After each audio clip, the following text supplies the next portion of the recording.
In this video, we're gonna have a look at Adidas, which is the German sports brand that is mostly known, of course, for its main brand of Adidas, but also has some additional brands on top of that, like Reebok, as well as many others. Now, Adidas has been around for quite a while, and they are very much entrenched into the sporting business. So let's see exactly how Adidas has been doing for the past 10 years. So let's see if that cash flow is growing, and let's see if we can figure out where the stock price is going to be 10 years from now. So diving right into their financials, what we can see is that their revenue 10 years ago has been around the 15 billion euros mark. And for the last fiscal year of 2021, the 2022 annual report is not yet released, but in 2021 they posted a revenue of 21 billion euros. Now, looking at the compounding annual growth rate, what we can see is that their revenue, their top line revenue growth has been growing by about 4% every single year. So this is very much outperforming inflation, and this does mean that Adidas is still very much a growing business, even though they have been operating for quite a while. So this brings us to their EBITDA, earnings before interest, taxes, depreciation and amortization. Before any additional accounting practices, I just want to see whether or not Adidas has been able to grow their earnings in addition to growing their revenue. So what we can see in 2012 is that they posted an earnings of 1.4 billion here, and this has risen all the way to about 3 billion in 2021. Their earnings have increased before interest and taxes, depreciation, amortization has increased by about 100% over the past 10 years. This gives us a compounding annual growth rate, so every single year, year over year, of about 8.7%, which are very, very amazing numbers for a company like this, which is already quite big and quite well known within the sporting world. So this brings us to their debt level, which is to say they don't really have a debt level. Their debt level is always quite low. Now what we can see here is in 2020 they had some additional debt, but they also have some additional cash on hand, so they very much borrowed the money to then let it sit on their balance sheet. I think it was very much a preparing for the pandemic kind of thing, where they just wanted to have an additional buffer. But I think by and large, I think it's very fair to say that Adidas has not really had any debt to speak of. And the same goes for the excess cash. Now, of course, with the excess cash that they have on hand, they can most of the time pay down their debt entirely already. So that's very nice to see. There's no risk for us as the shareholders that this company will go bankrupt anywhere in the future.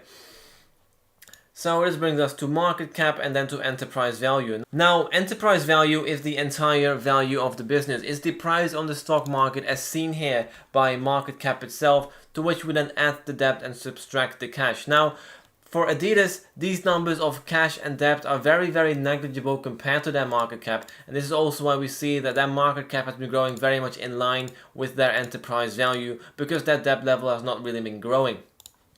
So this brings us to the EV/EBITDA ratio. How many years does it take a company like Adidas to pay back themselves, to pay back the entirety of their company, to buy back the entirety of their company? Now, what we can see is for the past 3 years, their valuations, their multiples has been quite high compared to their historic numbers. Historically, they've been at around a 10 to 12 times ratio, where in 2019 and 2020, they were quite a bit higher than that. I think this is mostly because of the amazing earnings that they had in 2019, and it really catch people's eyes, so therefore they very much invested into it.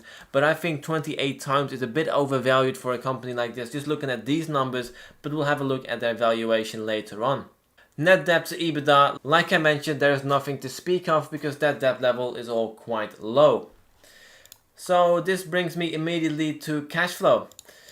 Cash flow from operations. How many money do they make after running the entirety of their business? After buying the materials, buying the production, hiring their staff, how many cash is left on the balance sheet at the end of the year? And what we can see here in 2012, they had a cash flow from operations of about 1 billion. In 2021, they posted a record number of cash flow from operations of just over 3 billion, which is a massive 3 times increase when it comes to their cash flow from operations. And this is despite the fact that their revenues, so their top line level earnings, have not been growing anywhere near as much, which very much implies that Adidas have very much been able to increase their margins to really transfer the revenue they have and increase their earnings with it. And this is also what we see when we look at their capital expenditure. Now, capital expenditure is all the plans and maintenance and everything that is required to keep on running the business into the future. It's very much a future-proofing kind of expense to make sure that you can keep operating your business the way you currently are, and also account for some additional growing pains. And what we can see here when it comes to capital expenditure is that their capital expenditure has only been going up by about 3% a year, even though their cash flow from operations has risen by 15%. So again, these numbers very much show that their margins are increasing drastically, which is very much what we like to see as a shareholder.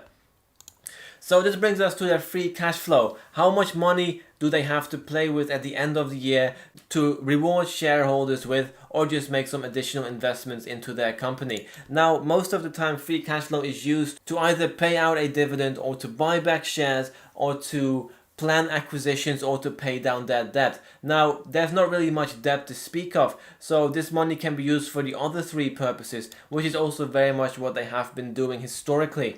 Because as we can see in the very next column, is that the amount of shares outstanding has been decreasing from 209 million here in 2012 all the way to 191 million in 2021, which is to say they have been consistently buying back their shares at about a 1% rate every single year.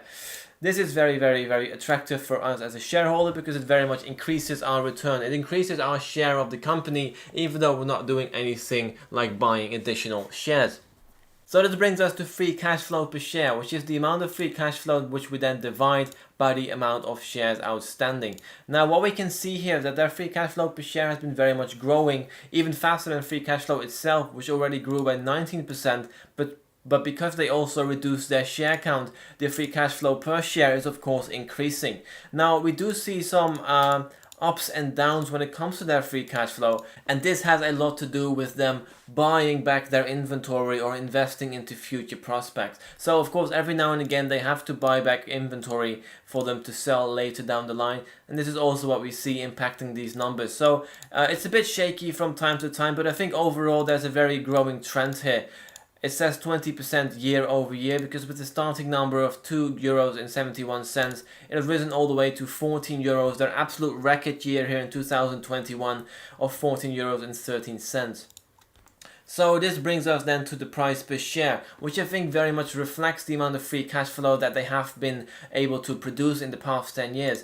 So the price per share in 2012 was €67.33, and it has risen all the way to €297 here in 2020, and it's come down a little bit since then. Free cash flow yield, on average, it's been about 3.2%, which is quite low, but I think this is mostly because it's already a very established business, and their revenue as well as their earnings has been relatively consistent, and this mature level of a business of course warrants a bit of an additional premium when it comes to their multiple, as well as when it comes to their free cash flow yield. So this then brings us to forecasting this business, forecasting Adidas, and see exactly where we think this company might head into the future. So when we look at their earnings growth, we can see that historically they have been growing at 8.7% every single year. Now, most of this is impacted by the final number here in 2021, where they booked an earnings growth of 55%, which is quite a high number, and they've never really increased by this much anywhere historically. So even though historically they've been growing at 8.7%, I'm going to say that for the next 5 years I expect them to grow by 7%, so I'm going to reduce this number by 1.7%, and after that I'm going to let them grow for 6% every single year, because I'm not sure what the future holds, but I want to have a relatively conservative estimate, because I think Adidas does not have as much room to grow as maybe other companies have, because they already have a very large market share. So this brings us then to the multiple that we expect Adidas to have. Now, historically they've been at 14.6 times, which is mostly influenced by these two numbers here. And I think, like I mentioned, I think during this time they were a bit overvalued, and I think probably the 12 times ratio is more accurate for their historic levels. So I'm going to take 12 times, which I think is still relatively conservative, because I think they could actually ask for a higher price than this, but I want to be conservative, and if my conservative estimate beats the stock market, that's when I'm going to be interested. So giving them a conservative market multiple of 12 times gives me an enterprise value 10 years from now of 69 billion euros. Subtract the debt, add the cash, gives me a market cap of about 70 billion divided by the amount of shares outstanding, and I'm assuming that the amount of shares outstanding remain the same, which more likely than not they will probably decrease, but just for my level of conservatism I'm going to say it remains the same to give me that additional cushion. Now this gives me a stock price 10 years from now of 368 euros and 53 cents. So with free cash flow we see a very similar trend, which is to say that they've been able to grow their free cash flow per share by about 20% because they've been buying back shares, as well as become more efficient in operating their business. But I think these numbers are quite high, especially because it compares to 2.71 euros in 2012 to the 14 euros in 2021, which was an absolute record number. So I'm going to be very, very conservative when it comes to this. I think this is really like the lowest level that Adidas can earn, but I want to have that as a projection into the future. So I'm going to take their earnings for 2020, which relative to its neighboring years was quite a low level, but I think it's a more accurate and conservative level for us to project this company into the future with. And I'm going to give them a 10% growth for the first 5 years, and I'm going to reduce that to 8% for the 5 years following that. I'm going to give them a free cash flow yield of 5%, even though historically they've been at 3%. This is towards the higher range of that because, again, I am more conservative. I can't stress this enough. My numbers here are very, very conservative. I'll also show what the numbers are like if I am more in line with the average numbers, but just from my initial projection I'm going to be conservative. So this gives me a share price 10 years from now of 276 euros and 37 cents. So this brings us to today's price of Adidas, which is 143 euros and 70 cents. Now if I take both the multiple, both of our projections here, and cut them down the middle, I get an average share price 10 years from now of 322 euros and 45 cents. Now this gives me a return on the stock market of 8.4% year over year. But of course Adidas is very much a cash flow machine, and I do expect when you hold this stock that you will be rewarded with dividends as well as share buybacks, or maybe some additional acquisitions, which also very much favor you as the investor. And if we include this free cash flow into our calculation, we get an internal rate of return for Adidas of 14.9% year over year. Now on average I always say that the stock market returns about 10% a year, and I think when it comes to that, Adidas is very much beating the stock market because I think their share price of 143 euros today has really been beaten down. It has come down, it's halved since their 2020 number here of 297 euros and 90 cents, and I think this was probably overvalued territory, but at the same time I think their current price is probably undervalued territory. So let's see what happens if the price moves a little bit. Let's see what happens if the price comes down or goes up. So the moment that the share price goes down to about 100 euros, I'm going to be very, very interested with a IRR of 19.4%. But even if it comes down just 10% to 130, 16% with the very conservative estimates that I gave it here today, is very, very lucrative of an investment for anyone. So if the price goes up, of course I'm going to be less interested, but still, even when the price goes up by 10%, I'm still relatively interested at an IRR of 14.2% for a relatively mature business like Adidas, which has shown historically that they've been able to perform very well in their market.